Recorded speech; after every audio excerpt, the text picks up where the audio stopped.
Hey guys! Ready for another video with waifus?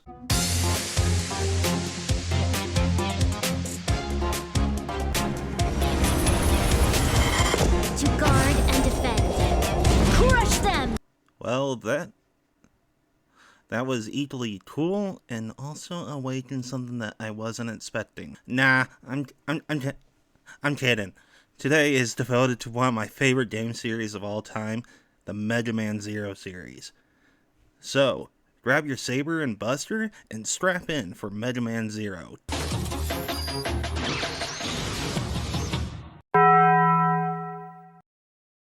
You may be wondering why I'm starting here and not, say, with the original Mega Man games, the X games, even the Legend series, ZX, or the more recent release with Battle Network Collection. Well, for me, this is where I first dipped into the Mega Man franchise full throttle, and since I did so, I've been a pretty big fan of the series pretty much since. For this video, I'll be using the Zero CX collection, which is a fine collection, but not without some issues. It's mostly a me thing, but with some of these games, since they were originally GBA titles to DS and all that, some of the blown up imagery can screen tear, and the new filters can make it look a little wonky. But enough introduction though. Let's get into the gameplay. Okay, quick question for any viewers. Have any of you played a Mega Man game in general? If so, what I'll say won't be too surprising. If not, hopefully this will be informative, or maybe this will be just the annoying part of the video. I don't know.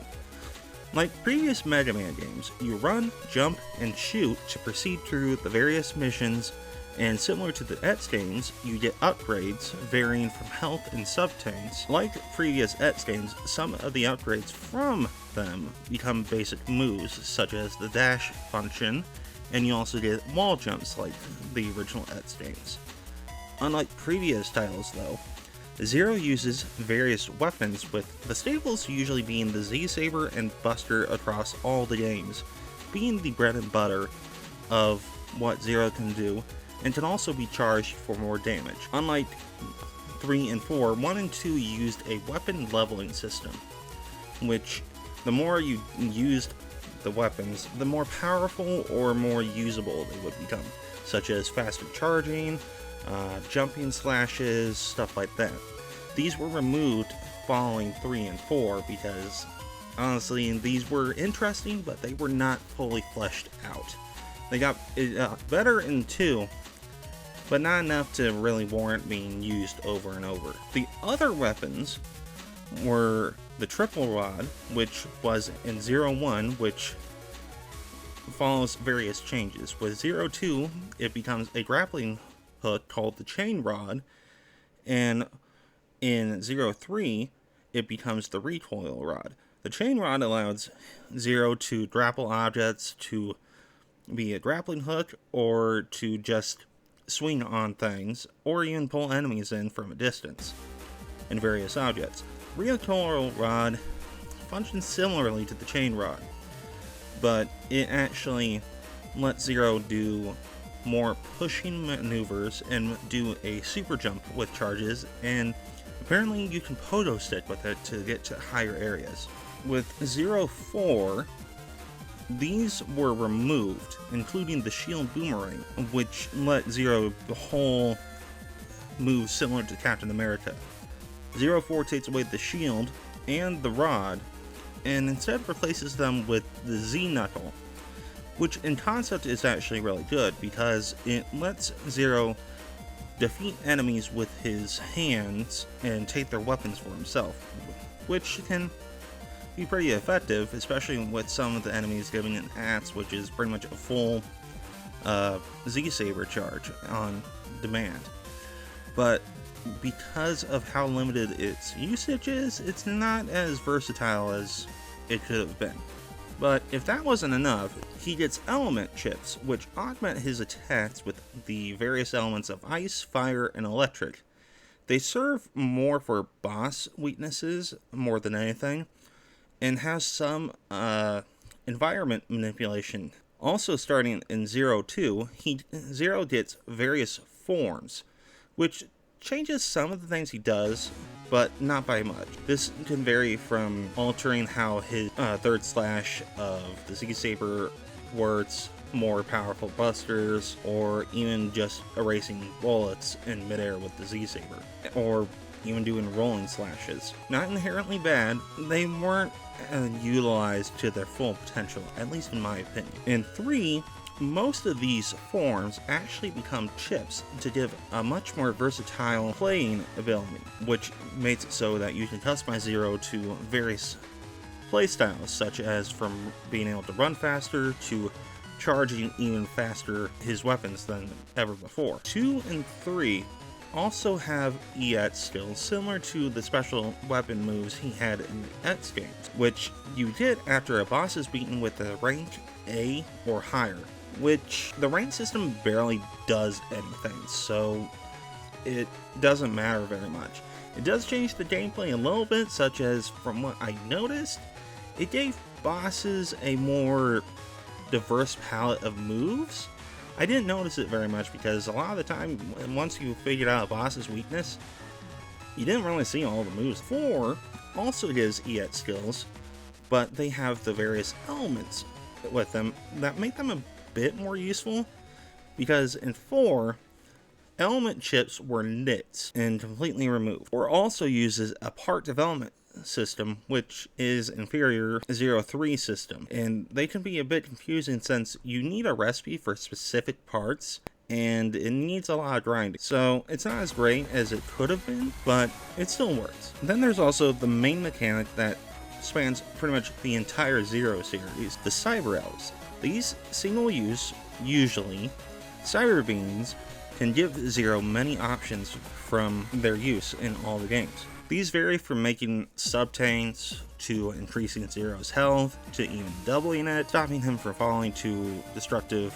areas, to even dealing damage to certain bosses. They function almost the exact same throughout most of the games, especially from 1 and 2, they're pretty much the same. 3 uses them almost the exact same, but introduces satellites that follow Zero and give their perks without sacrificing them. 3 had fully utilized them, and they even introduced cyberspace, which gives Zero all of his cyber elf abilities without sacrificing any of them. 4 has a single elf that fulfills the multiple roles just by itself. The only drawback from most of Cyber Elf usage, it just makes Zero's rank worse, which is kind of a If you're not really worried about the rank system, which only really provides a more playability factor, I won't worry too much. Now, I know that was a lot for gameplay, maybe presentation won't be as much information.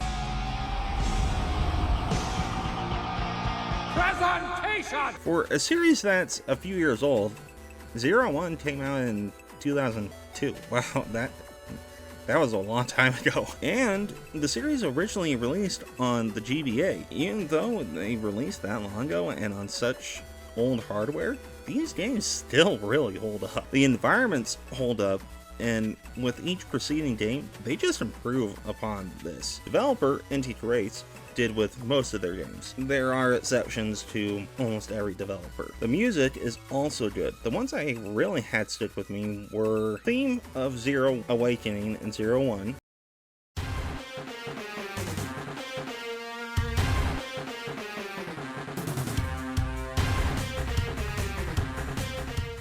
Zero 2's Departure,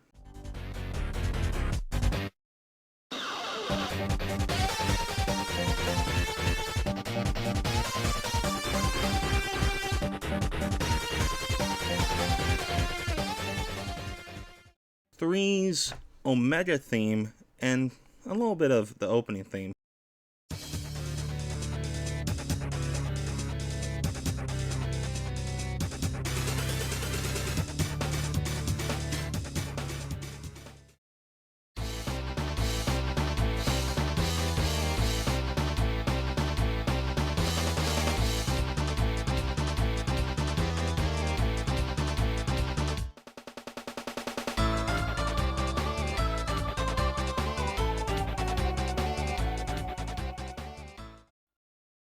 4's Esperanto theme.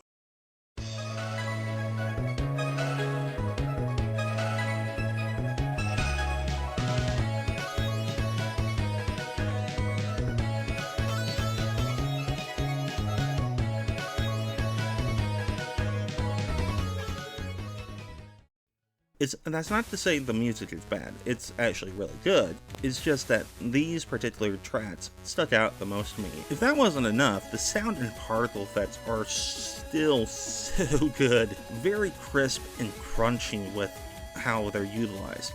Especially with the Z-Saber, this is the one I noticed a lot. The Z-Saber just sounds so good to use and it's really fun.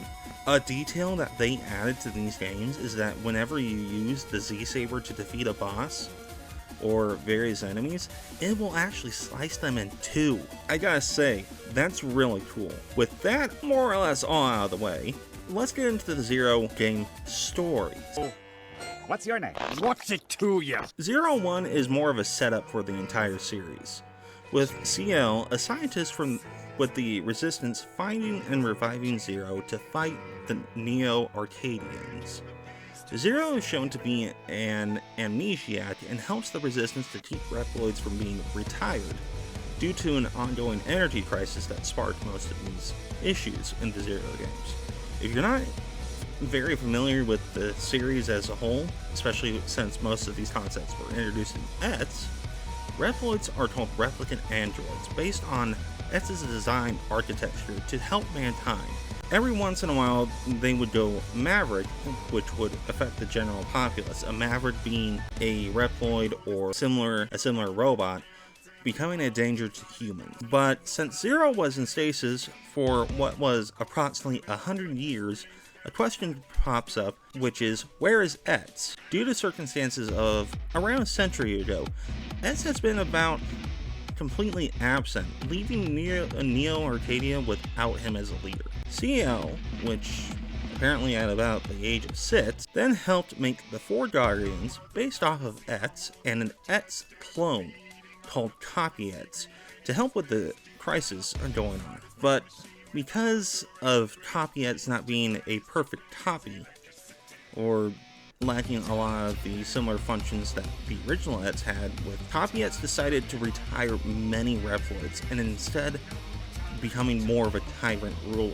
After finding that out, Zero breaks into Neo-Arcadia and through the Guardians is able to defeat Copy ETS, but is seemingly stranded and now alone. The Cyber Elf ETS pretty much asking Zero to take his place for a little while and let him rest. This ends Zero One.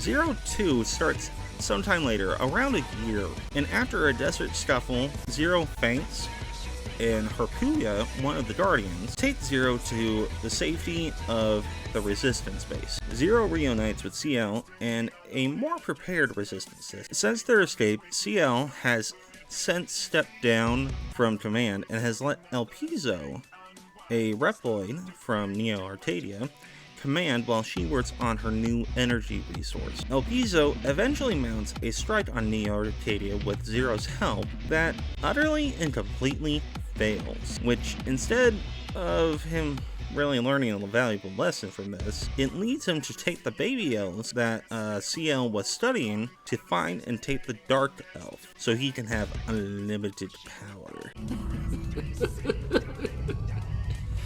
It's also revealed that the Dark Elf was involved in the Elf Wars, which happened around a century ago, and because of its destructive nature, ETS had to use his own body to seal it away, which is why you only see him as a Cyber Elf in some fashion.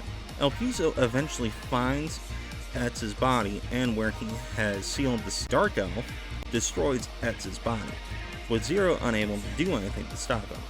And this makes El Piso going from somewhat evil looking to pretty much freaking obviously evil looking. Zero defeats him, and the Dark Elf flies away, seemingly recognizing Zero after turning El Piso into a cyber elf. Zero also seems to recognize the Dark Elf, which is very weird because supposedly progenitor of all the world's destruction knows who Zero is. After the credits roll, a voice speaks about Omega and a plan being set in motion.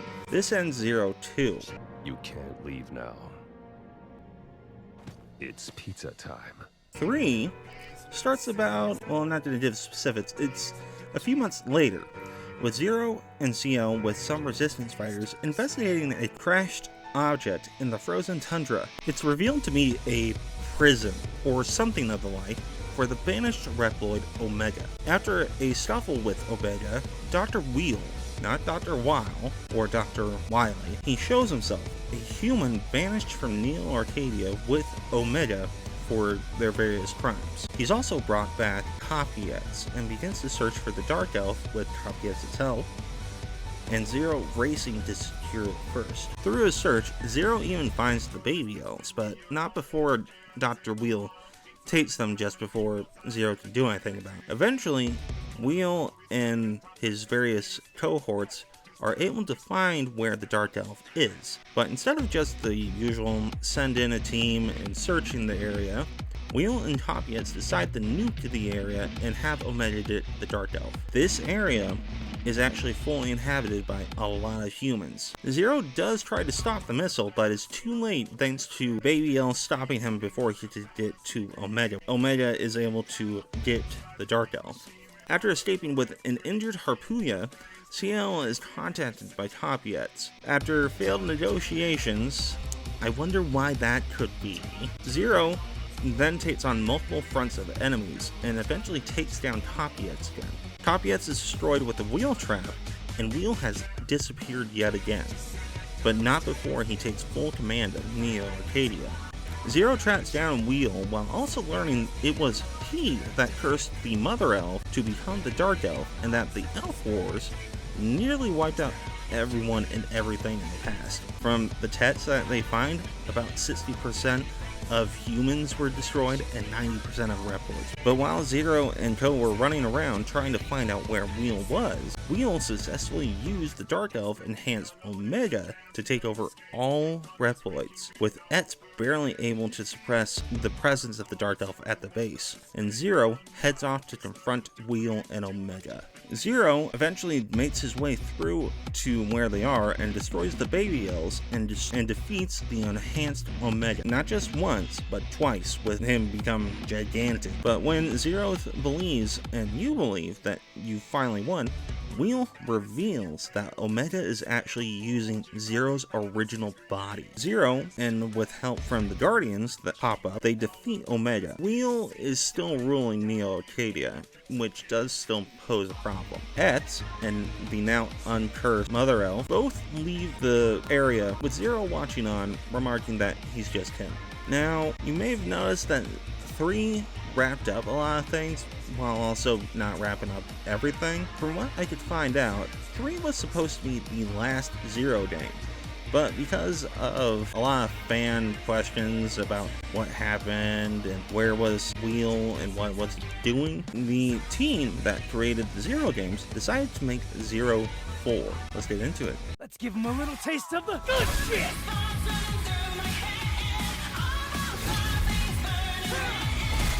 Zero 4 starts off sometime later, with Wheel, despite the loss of Omega and the Mother Elf, continues to rule Neo Arcadia, even worse than Copyets did, resulting in many humans escaping to an area called Area Zero.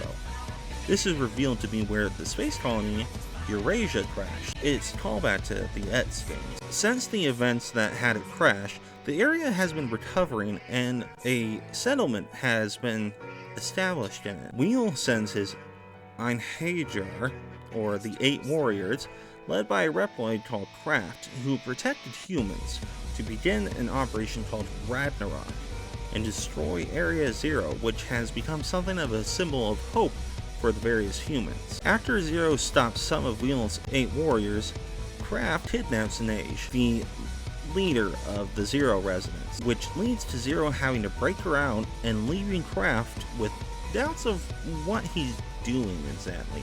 Zero finishes the other bosses, and Ragnarok finally seems stopped, but it's revealed by Wheel it was actually a distraction for a giant space cannon to destroy Area Zero. Kraft, before Wheel can do anything, takes over the laser though, and begins to point it at Neo Arcadia, or more specifically where Wheel's base is in Neo Arcadia. While CL musters resistance forces to evac the populace as much as possible, Zero goes to stop Kraft, but before he can stop it, a shot is fired, seemingly killing Wheel and destroying almost all of Neo Arcadia. Zero defeats Kraft, and the crisis seems averted. Before the Ewok celebration can begin though, Ragnarok fires again, and is now on a collision course with Area Zero. Zero, with the aid of Neige, breaks back into Ragnarok and deeper into its death. Before Zero can destroy the core though, none other than Dr. Wheel